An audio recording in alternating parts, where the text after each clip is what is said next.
Friends, my self Shivam Sharma. हमने last class के अंदर माइस्थेनिया ग्रेविस पढ़ा था। आज जो कि न्यू टॉपिक है पार्किंसन डिजीज़, नर्वस सिस्टम की डिजीज़ है। इसके अंदर हम बात करेंगे कि इसकी डेफिनेशन क्या है, इसके साइन सिम्टम्स क्या है, इसकी इटियोलॉजी क्या होती है। ये पार्ट फर्स्ट है वीडियो का। तो फ्रेंड्स बात करते हैं कि Parkinson disease. Parkinson disease actually क्या होती है? ब्रेन की एक डिजीज़ होती है, सेंट्रल नर्वस सिस्टम की डिजीज़ होती है, जिसके अंदर एक्चुअली में होता क्या है, जो डोपामिन हार्मोन, जो डोपामिन न्यूरोट्रांसमीटर होता है, उसकी क्या हो जाता है, लेवल की क्या होती है, कमी हो जाती है। बॉडी के अंदर क्या हो जाता है, लेवल कम हो जाता है। अब लेवल जो कम होता है डोपामिन का बॉडी के अंदर, वो कैसे कम होता है, कहाँ से प्रोडक्शन होता है, उन सब की हम बात करेंगे। सबसे पहले बात कर लेते हैं कि इसकी डेफिनेशन क्या है।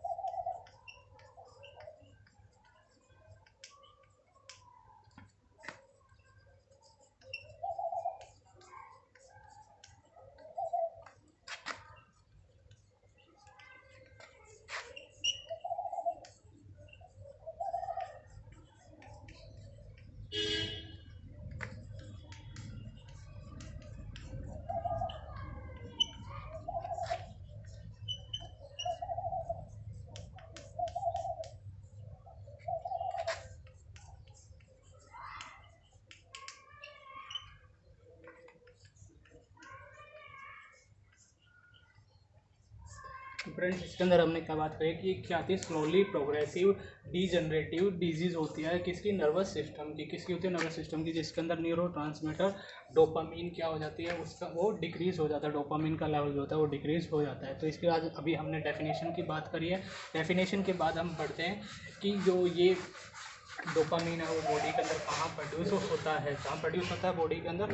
तो ये जो डोपामीन जो होता है बॉडी के अंदर, सीएनएस का एक पार्ट होता है, ब्रेन का पार्ट होता है, जिसमें मिड ब्रेन आता है। क्या होता है? मिड ब्रेन आता है। मिड ब्रेन में भी एक पार्ट होता है जिसका नाम होता है बेसल गैंग्लियन।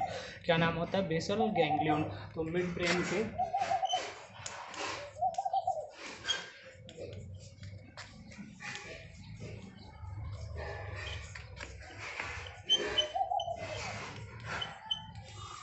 किससे प्रोड्यूस होता है? मिड ब्रेन का एक पार्ट होता है बेसल गैंग्लियन। बेसल गैंग्लियन के अंदर भी क्या प्रेजेंट होते हैं? Substantia nigra. क्या प्रेजेंट होता है? Substantia nigra. अगर हम इसके प्रॉपर लोकेशन की बात करें तो क्या होता है? Substantia nigra. क्या नाम होता है? Substantia nigra. ये क्या है एक्चुअली में? सब्सटेंशिया निग्रा जो है क्या है? लैटिन वर्ड है। क्या नाम, कौन सा वर्ड है? लैटिन वर्ड है। ठीक है फ्रेंड्स, कौन सा वर्ड है? लैटिन वर्ड है, जिसका एक्चुअल मीनिंग क्या होता है? Black substance. क्या होता है? Black substance. Black substance. Black substance क्या होता है हमारी बॉडी के अंदर? न्यूरोमेलेनिन। क्या नाम होता है? न्यूरोमेलेनिन। ये पिगमेंट होता है स्किन का, जो कि स्किन के अंदर प्रेजेंट होता है। आपको पता ही होगा मेलेनिन पिगमेंट, वैसे ही हमारे ब्रेन के अंदर प्रेजेंट होता है न्यूरोमेलेनिन। ठीक है। सब्सटेंशिया निग्रा क्या होता है? एक लैटिन वर्ड है, जो कि क्या होता है? ब्लैक कलर सब्सटेंस होता है, जिसे न्यूरोमेलेनिन कहते हैं। तो डोपामिन जो होता है हमारे बॉडी के अंदर, मिड ब्रेन का एक पार्ट होता है बेसल गैंग्लियन, जिसमें बेसल गैंग्लियन में भी प्रॉपर लोकेशन की बात करें तो सब्सटेंशिया निग्रा होता है, जो कि क्या है एक्चुअल में? लैटिन वर्ड है, जिसका एक्चुअल मीनिंग क्या होता है? Black substance. कोई भी ब्लैक सब्सटेंस। यहाँ पे ब्लैक सब्सटेंस की बात करें तो हम किसकी बात करेंगे? न्यूरोमेलेनिन। न्यूरोमेलेनिन एक क्या होता है? पिगमेंट होता है। तो हमने बात कर ली है ये कि डोपामिन का प्रोडक्शन कहाँ से होता है। ये किसकी डिजीज है फ्रेंड्स? सीएनएस की डिजीज है। It is disease of CNS.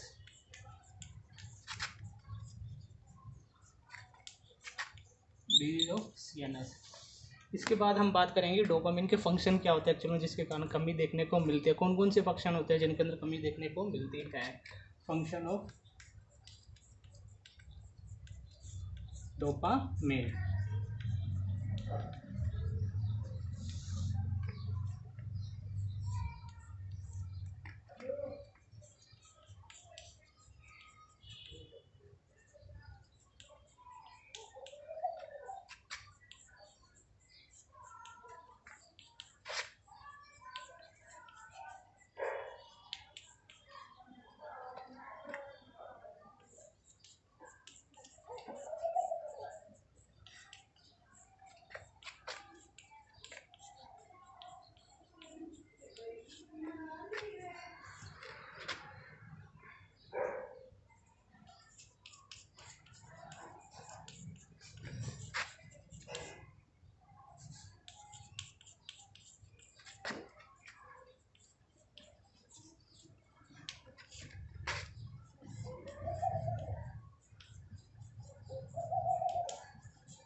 एक फोर्थ फंक्शन यहाँ पे लिख देता हूँ मैं।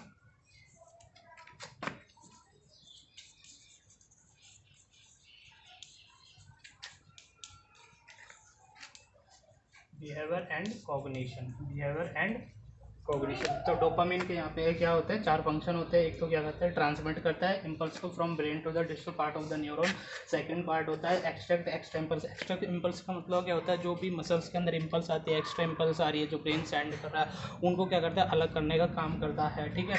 इसके अलावा क्या करता है, रेस्पॉन्स बिटवीन मूड और मेमोरी के लिए रेस्पॉन्सिबल होता है। किसके लिए रेस्पॉन्सिबल होता है, मूड एंड मेमोरी के लिए रेस्पॉन्सिबल होता है। एंड इसके अलावा जो फोर्थ फंक्शन होता है वो क्या करता है, कंट्रोल करता है। बिहेवियर एंड कोग्निटिव एक्टिविटी जो भी होती है हमारी, उनको कहता है कंट्रोल करने का काम करता है। तो ये क्या है फ्रेंड्स, इसके डोपामिन के फंक्शन है। किसके फंक्शन है, डोपामिन के फंक्शन है।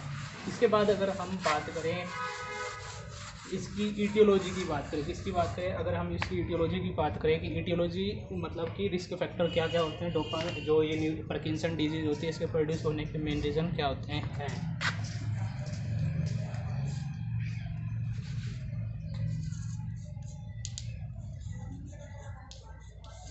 वैसे तो फ्रेंड इसकी जो ईटियोलॉजी होती है वो अननोन ईटियोलॉजी होती है। क्या होती है, अननोन ईटियोलॉजी होती है। लेकिन अगर हम इसके किसकी बात करें, रिस्क फैक्टर की बात करें, तो इसके अंदर रिस्क फैक्टर बहुत सारे आ सकते हैं। जैसे बात करते हैं हम रिस्क फैक्टर कौन कौन से हो सकते हैं। जैसे रिस्क फैक्टर के अंदर सबसे पहले आता है जेनेटिक फैक्टर हो सकता है। क्या हो सकता है, जेनेटिक फैक्टर हो सकता है। सेकेंड जो होता है वो क्या हो सकता है, ट्रॉमा। यहाँ पे ट्रॉमा सेकंड पार्ट क्या होता है, सेकंड नाम क्या होता है, ट्रॉमा हो सकता है, ठीक है। ट्रॉमा मतलब इंजरी वगैरह हो सकती है, जिसके कारण मिड ब्रेन का जो पार्ट है वो क्या हो सकता है, उसके अंदर प्रॉब्लम प्रोड्यूस हो सकती है, जिसके कारण डोपामिन का लेवल रिड्यूस हो सकता है। जेनेटिक बता दिया, ट्रॉमा बता दिया। थर्ड जो होता है वो क्या होता है, स्ट्रोक हो सकता है। थर्ड क्या हो सकता है, स्ट्रोक जिसके कारण क्या होता है कि जो हमारे बॉडी के अंदर क्या होता है, हाइपोक्सिया प्रोड्यूस हो सकता है। क्या प्रोड्यूस हो सकता है, हाइपोक्सिया प्रोड्यूस हो सकता है। हाइपोक्सिया क्या होता है, ऑक्सीजन की कमी होगी, क्योंकि ब्लड प्रॉपर तरीके से ऑक्सीजन की सप्लाई नहीं कर पाएगा। ऑक्सीजन की सप्लाई नहीं कर पाएगा तो क्या होगा, जो बेसल गैंग्लियन है मिड ब्रेन के, वो क्या होगा, डिस्ट्रॉय होने लग जाएंगे, जिसके कारण डोपामिन की कमी हो सकती है। इसके अलावा अगर हम नेक्स्ट की बात करें तो नेक्स्ट जो रिस्क फैक्टर क्या हो सकता है, excessive use of psychotic drugs.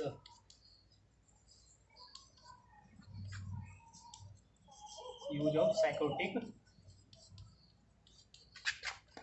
Drugs, excessive use of psychotic drugs. जैसे एग्जांपल के तौर पे अगर हम बात करें तो हेलोपेरिडोल। जैसे क्या नाम है, हेलोपेरिडोल, ठीक है। इसके अलावा अगर और फंक्शन की अगर रिस्क फैक्टर की हम बात करें तो क्या होता है, हाइड्रोसिफेलस हो सकता है। क्या हो सकता है, हाइड्रोसिफेलस। इसके अलावा एनसीफेलाइटिस। क्या हो सकता है, एनसीफेलाइटिस। तो ये क्या है, ईटियोलॉजी। इसके मैंने रिस्क फैक्टर बताए। ईटियोलॉजी तो क्या होती है, अननोन ईटियोलॉजी होती है, बट इसका रिस्क फैक्टर जैसे जेनेटिक है, ट्रॉमा है, स्ट्रोक प्रोड्यूस हो सकता है। स्ट्रोक में हाइपोक्सिया होता है। हाइपोक्सिया के कारण क्या होती है, प्रॉपर ऑक्सीजन ब्लड सप्लाई जो होती है ब्लड के द्वारा नहीं हो पाती ब्रेन तक, जिस कारण मिड ब्रेन जो होता है वो क्या हो सकता है, डिस्ट्रक्ट हो सकता है, और वो डोपामिन का लेवल रिड्यूस हो सकता है बॉडी के अंदर। इसके अलावा एक्सेसिव यूज ऑफ साइकोट्रिक ड्रग्स, ये एम्स के हिसाब से काफ़ी इंपॉर्टेंट क्वेश्चन है कि साइकोट्रिक ड्रग्स को कौन कौन सी होती है जिसके कारण डोपामिन का लेवल रिड्यूस हो जाता है। तो एग्जांपल के तौर पे मैंने बताया आपको कि हेलोपेरिडोल हो सकता है। इसके अलावा हाइड्रोसिफेलस का मतलब क्या होता है, सीएसएफ का कलेक्शन होना। किसका कलेक्शन होना, सीएसएफ कलेक्शन होना ब्रेन के अंदर, ठीक है। इसके अलावा एनसीफेलाइटिस इन्फ्लामेशन होता है, ठीक है। तो ये सब क्या है, इसके रिस्क फैक्टर है। किसके रिस्क फैक्टर है, ये पार्किंसन डिजीज के रिस्क फैक्टर हैं, ठीक है फ्रेंड्स। तो फ्रेंड्स आज हम पार्ट फर्स्ट के अंदर केवल इसी की बात करेंगे, डेफिनेशन, इसकी ईटियोलॉजी, इसके रिस्क फैक्टर क्या होते हैं, डेफिनेशन क्या है, एंड इसके अलावा इसके फंक्शन क्या है डोपामिन के। तो ये पार्ट फर्स्ट है फ्रेंड्स। नेक्स्ट पार्ट जो आएगा सेकंड पार्ट, उसके अंदर हम उसके साइन सिम्टम्स, उसकी पैथोफिजियोलॉजी और डायग्नोसिस एंड मैनेजमेंट की बात करेंगे। Thank you friends, thank you.